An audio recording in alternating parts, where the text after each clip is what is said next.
Rek teh halus kumaha coba guru dina tobat. Ketika orang memahami, oh abdi dirundung musibah teh, diterpa musibah terus bertubi-tubi. Ya. Sakitkah atau apapun itu, kita biasanya teringat dosa memang, ya betul? Itu sababiahna dosa-dosa abdi.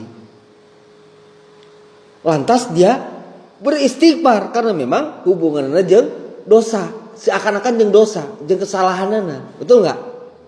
Tapi sesungguhnya dia istighfar itu karena tadi, karena musibah teh geus risih atuh, udah merasa risih dengan musibah yang sedang menimpanya, ingin segera-gera berakhir, ingin segera berlalu, sehingga dia terus istighfar kepada Allah, memohon ampunan. Paham tuh kondisi kia? Ini halus sekali, tipis. Beda lagi dengan yang begini. Dia hanya menjadikan sinyal atau isyarat musibah-musibahnya itu.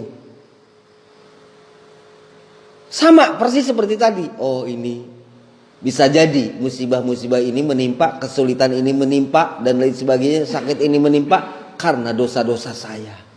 Lalu dia beristighfar. Nah, bisa dua. Yang tadi itu gurur. Yang tadi gurur, paham nggak? Karena tobatnya supaya musibahnya segera berlalu. Nah, yang benar yang mana? Nah, yang benar yang begini, istighfarnya karena dosa. Dia jadikan musibah itu hanya sebagai pertanda, paham ya? Sinyal atau isyarat. Tapi tetap istighfarnya itu bukan karena musibah ingin segera berlalu, tapi karena benar-benar ingin diampuni dosa. Tipis enggak? Tipis enggak? Ini tobat dalam gurur, makanya harus betul-betul. Tobat yang gurur maksudnya. Tobat yang tertipu. Ya nggak ada bedanya seperti kita masuk pada awal pertama ke Darul Iman, siap masrahin jimat, nah. Siap meninggalkan ilmu-ilmu batil. Beda wae kasurupan wae anakna. Betul? Anak kasurupan wae teh rudet, risih, betul? Lalu dia pengen sembuh. Oh siap Pak Ustadz, saya meninggalkan ilmu-ilmu tersebut. Kalau diterusin mah, beda wae ngariweuhkeun.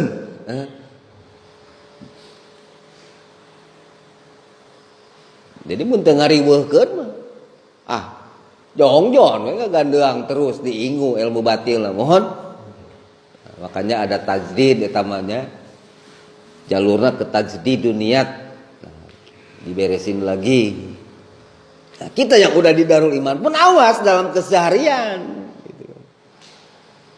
Dalam rutinitas. Jadi jangan disangka gurur itu hanya berada dalam wilayah-wilayah amaliyah. Awas, hati-hati ya. Hati-hati. Tobat kita aja bisa gurur. Nah biasanya yang dipangkas itu gurur itu dalam masalah akidah, tauhid. Kenapa demikian? Karena kalau akidahnya belum benar, tauhidnya belum beres, otomatis itu pasti dalam kemusyrikan mau tidak mau. Paham ya? Akidah yang tidak benar itu jelas kita tidak muwafiqun lil waqi'i tentang al-ma'bud bil haq, yaitu Allah Subhanahu wa taala. Kalau bukan Allah, ternyata yang kita tuju hanya prasangka saja, itu karena kesalahan tadi dalam dasar-dasar akidah, dalam memahami tentang sifat-sifat Allah. Otomatis baik menyembah atau ibadahnya pun termasuk memohon pertolongan, termasuk doa. Yang terjadi itu akan merasa ditujukan kepada Allah, padahal hakikatnya bukan kepada selain Allah. Berdoa bukan kepada Allah, tapi kepada selain Allah, hukumnya apa? Musyrik. Kenapa di Darul Iman diberesin dulu sebelum ijazah doa? Diberesin dulu pondasi Ismul A'dzam, Terus proses mandi dan lain sebagainya.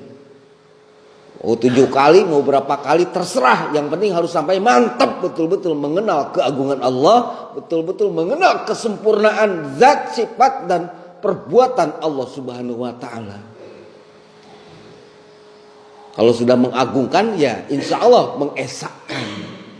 Lalu tinggal ditunjang dengan ilmu. Nanti ilmu akidah, aqaid. Sifat 20. Setelah itu baru turun istighfar. Karena diharapkan sudah benar, kalau sudah betul Ismul Azamnya melalui proses riyadhah, berpuasa, itu sudah betul, sudah tepat. Bahwa yang disembahnya, yang ditujunya itu al-ma'bud bil haq, yaitu Allah Subhanahu wa ta'ala. Zat yang maha agung, a'zamu jalilul akbar wa muhitun alal mahluki bil ajhar. Lalu difilter dengan proses puasa 10 hari, ya, dengan wirid Fatihah, suratul Fatihah dan surat Al-Ikhlas. Itu dua-duanya tentang ketauhidan. Dan di dalam Fatihah itu merupakan konsekuensi atau statement atau pernyataan. Iyyaka na'budu wa iyyaka nasta'in. Nah, nggak akan benar, ya, nggak akan benar konsekuensi kita ini, statement kita ini dalam iyyaka na'budu wa iyyaka nasta'in kalau belum dikenalkan dulu dengan keagungan, ya. Kalau belum mengenal keagungan zat, sifat dan perbuatan Allah Subhanahu wa ta'ala. Makanya difilter, disensor dalam proses penyerahan, sehingga wajib hukumnya.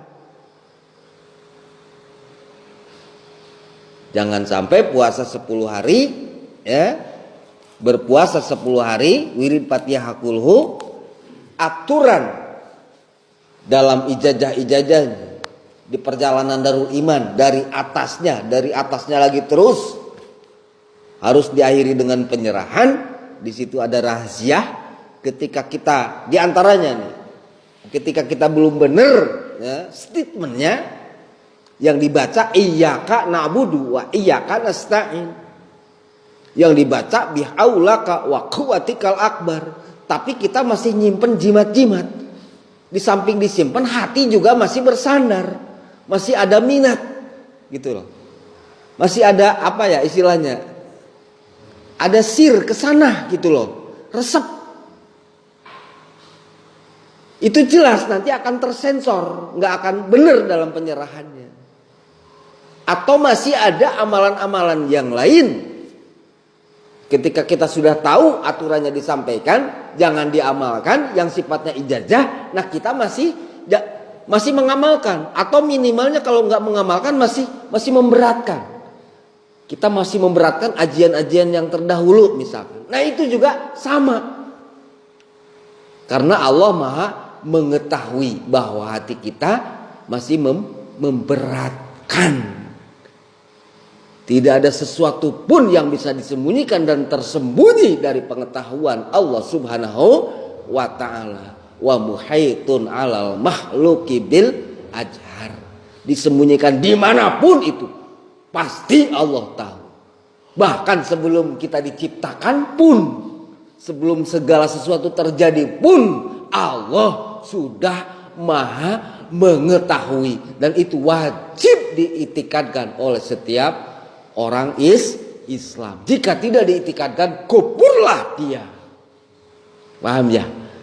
Jadi itu kenapa sebabnya ijazah doa-doa berikutnya baru bisa diberikan setelah kita betul dalam penyerahannya, betul-betul disaksikan oleh masing-masing pimpinannya, oleh murabbinya, bahwa dia betul-betul sah penyerahannya. Jadi kalau tidak ada penyerahan, itu artinya kita sudah mengingkari perjalanan. Mengingkari perjalanan, mengingkari menyelisihi guru. Guru yang sejak awal diikuti, baik itu